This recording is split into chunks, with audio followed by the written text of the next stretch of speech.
Bismillahirrahmanirrahim. Assalamualaikum warahmatullahi wabarakatuh. Selamat malam teman-teman. Maaf ya Pak. Hari ini malam karena tadi pagi Bang Hasan lagi ada di Jogja. Sebelum kita awali kelas kita malam ini, sudah terlebih dahulu kesyukuran atas nikmat rahmat dan kepahaman dalam mengikuti kelas kita malam ini. Berdoa silakan. A'udzubillahi minasyaitonirrajim. Bismillahirrahmanirrahim. Rabbi zidna ilma warzuqna fahma bi rahmatika ya arhamar rahimin. Amin. Monggo, Kang. Oke, bismillahirrahmanirrahim. Assalamualaikum warahmatullahi wabarakatuh. Selamat malam ya. Ini ada dari Muna ini ya. Selamat malam Lohia ya, Kondongia, Warah ya. Tadi saya lihat ada Laswan. Biasanya jarang-jarang dia ikut Zoom nih. Oke, kita lanjut ya. Apa yang namanya? Obrolan kita kemarin sampai sini ya, sampai ke ngomongin culture sensing gitu ya. Jadi budaya hura-hura gitu ya, budaya hedonis. Seperti itu. Dan ini memang harus dikenali karena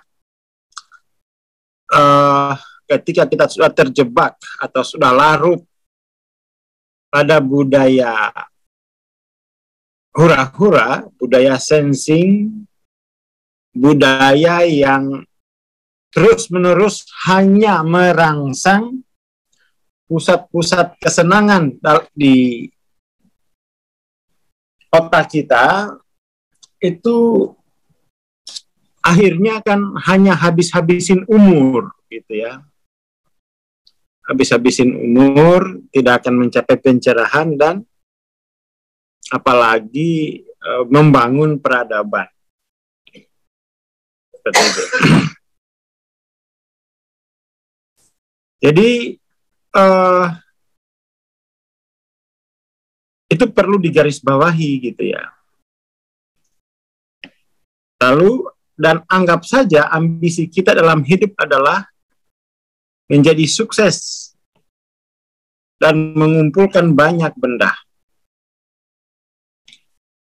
Ketika kita melakukannya, kita memperkuat siapa diri kita. Tanpa pernah bertanya bagaimana sebenarnya yang kita rasakan. Jadi Spencer menyebut ini orang yang kerasukan apa yang dimilikinya gitu ya. Ini kalau bahasa agamanya hubudunnya sudah kerasukan ya. Kita menjadi terobsesi oleh objek-objek material. Dan benda-benda tersebut makin memperkuat ego kita yang membutuhkan lingkungan untuk mengingatkan kembali dirinya tentang siapa dirinya. Jadi orang-orang yang sudah terjebak di culture sensing, dia akan terus-menerus membutuhkan lingkungan yang sama, lingkungan dari culture sensing itu untuk mempertahankan siapa dirinya. Itu poinnya ya. Itu poinnya. Jika kita menunggu sesuatu di luar sana untuk membuat kita bahagia, maka kita tidak mengikuti hukum kuantum. Karena hukum kuantum itu semesta di dalam diri. Nih, kuantum itu semesta di dalam diri. Ya, itu ya. Jadi kita sudah terjebak dalam hukum linier, hukum mekanik. Kehidupan itu di luar sana. hati-hati nih ya, yang belum 600 itu dia belum bisa bersaksi kalau semesta itu di dalam diri. Semestanya kadang masih di luar mungkin, atau masih di masa lalu. Ya, ini lebih parah lagi. Kita bersandar pada dunia luar untuk mengubah dunia di dalam. Jika kita berpikir bahwa setelah cukup kaya baru nanti ke Semarang, ini nyindir kayaknya nih ya. Setelah cukup kaya baru nanti datang belajar ke Semarang, dan kemudian bahagia, maka sesungguhnya kita telah berjalan mundur. Nanti setelah kaya aku baru mau ikut mentoring MTLOC. Gak usah dulu, aku hubungi Mas Cabi nanti aja kapan-kapan. Itu berarti dia sedang berjalan mundur. Diberitahu loh Kang, kapan lagi MTLOC bulan Desember, jangan tutup-tutupi ininya. Tanggalnya. Nanti nggak bisa daftar orang lama-lama. Kita harus bahagia sebelum keberlimpahan itu. Sebenarnya ini juga bukan menghampiri. Jadi syarat untuk bisa mengaktualkan potensi semesta di dalam diri, kita mesti bahagia dulu. Jadi kebahagiaan itu syarat utama untuk mengaktualkan.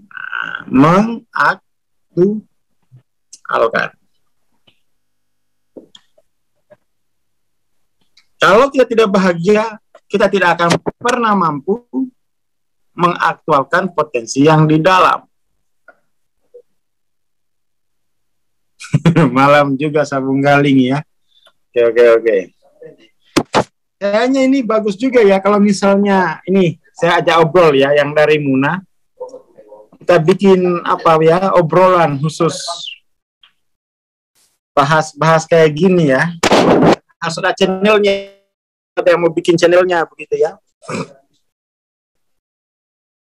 Coba dipikirkan mungkin ya, jadi bisa intensif. Oke, kita lanjut. Dan apa yang terjadi bila para pecandu itu tidak mendapatkan lebih banyak apa yang telah membuat mereka kecanduan?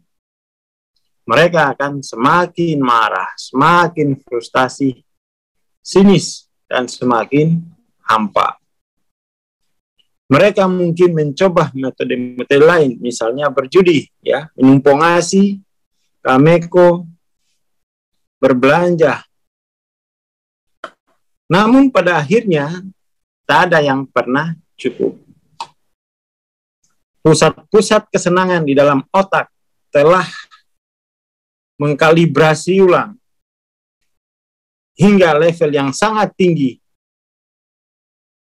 Hingga ketika tak ada perubahan kimiawi yang datang dari dunia luar, maka si pecandu tak sanggup menikmati kegembiraan dari hal-hal paling sederhana, dari hal-hal yang dari dalam. Ketika nggak ada kegembiraan, maka dia tidak akan mampu mengaktualkan potensi semesta di dalam ini. Itu poinnya. Intinya adalah harap dibedakan antara kebahagiaan, happiness, dengan kesenangan, pleasure. Ya. Harap dibedain antara kebahagiaan dan kesenangan. Mungkin bagi sebagian besar orang itu nggak ngeh apa sih bahagia itu. Itu juga persoalan. Gitu ya. Jadi bahagia itu lebih kepada keadaan hening, ya, penuh makna. Ya ini bagus. Ya, kebahagiaan dari dalam itu syarat utama aktualisasi potensial dalam diri. Hening dia mampu hening, ya, mampu hening. Kalau nggak hening nggak bisa dia.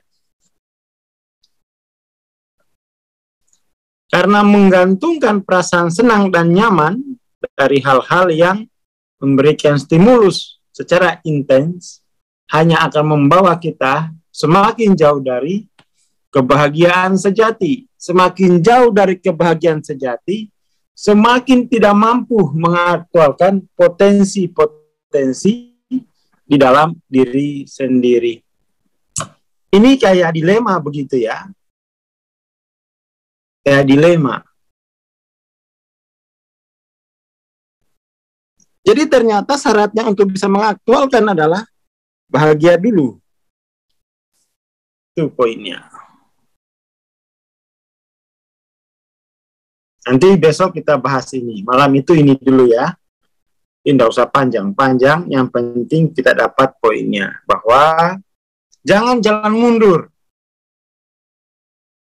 Karena hanya dengan keheningan, kebahagiaan sejati, kita mampu mengaktualkan potensi di dalam diri. Itu dulu malam ini ya. Terima kasih. Assalamualaikum warahmatullahi wabarakatuh.